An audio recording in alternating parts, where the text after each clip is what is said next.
Assalamualaikum warahmatullahi wabarakatuh.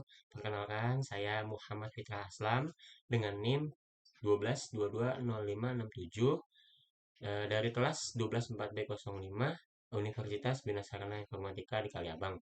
Di sini saya akan meringkas dari materi pertemuan 3 itu tentang masalah penelitian. Apa itu masalah? Yang pertama, masalah itu merupakan suatu kesenjangan yang terjadi antara apa yang diinginkan. Lalu, masalah itu adalah dapat diartikan sebagai kendala, hambatan pelaksanaan suatu program. Tanpa adanya permasalahan, penelitian tidak akan dapat dilaksanakan karena perumusan masalah merupakan sumber utama dari unsur penelitian yang akan dilaksanakan. Selanjutnya adalah latar belakang masalah. Latar belakang masalah sendiri itu apa sih? Latar belakang masalah ini adalah berisi uraian mengenai keadaan berbagai gejala yang memperlihatkan adanya suatu masalah. Beberapa kriteria yang bisa dijadikan untuk menetapkan suatu masalah penelitian. Yang pertama, adanya kesenjangan atau gap antara yang seharusnya dengan apa yang ada saat ini. Yang kedua, terdapat kontradiksi perbedaan antara keterangan yang satu dengan keterangan yang lain. Yang ketiga, proses suatu pekerjaan yang bermasalah tidak berjalan dengan baik mengakibatkan kendala-kendala di kemudian hari. Selanjutnya, ada syarat-syarat masalah penelitian. Adapun syarat-syarat tertentu yang harus dipenuhi agar bisa diangkat sebagai masalah penelitian. Setidaknya ada 7 syarat yang harus dipenuhi. Yang pertama itu tersedia data atau informasi untuk menjawabnya. Yang kedua, data atau informasi tersebut diperoleh melalui metode ilmiah seperti wawancara, observasi, kuesioner, dokumentasi, partisipasi, dan evaluasi tes.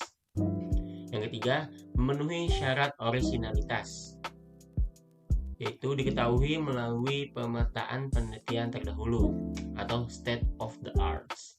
Yang keempat, memberikan sumbangan teoretik yang berarti bagi pengembangan ilmu pengetahuan. Yang kelima, menyangkut isu kontroversial dan unik yang sedang hangat terjadi. Yang keenam, masalah tersebut memerlukan jawaban serta pemecahan segera, tetapi jawabannya belum diketahui masyarakat luas. Dan yang terakhir, yang ketujuh, masalah itu diajukan dalam batas minat atau bidang studi dan kemampuan peneliti. Berikut adalah tips-tips memulai menulis penelitian. Yang pertama adalah tulislah kalimat pembuka yang dapat menstimulasi ketertarikan pembaca. Yang kedua, hindari penggunaan kutipan-kutipan, khususnya yang kutipan yang terlalu panjang dalam kalimat pembuka. Terus yang ketiga, hindari ekspresi idiomatik atau istilahnya itu tuh ekspresi yang membingungkan.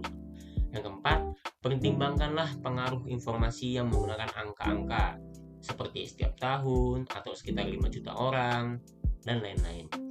Selanjutnya, ada tips untuk memulai menulis penelitian. Itu tunjukkan secara jelas masalah yang diangkat, seperti isu atau dilema yang dapat menuntun pada sebuah penelitian. Lalu kemudian tunjukkan mengapa masalah tersebut penting untuk diteliti dengan cara mengutip dari berbagai referensi yang membenarkan kelayakan penelitian akan masalah tersebut. Kemudian pastikan bahwa masalah sudah dijelaskan nih dengan konstitusi yang konsisten dan pendekatan penelitian jenis-jenisnya, yaitu ada kualitatif atau kuantitatif dan lain-lain. Kemudian, apakah ada satu atau banyak masalah yang terlibat dalam penelitian sehingga mengharuskan Anda untuk menelitinya? Selanjutnya, ada identifikasi masalah.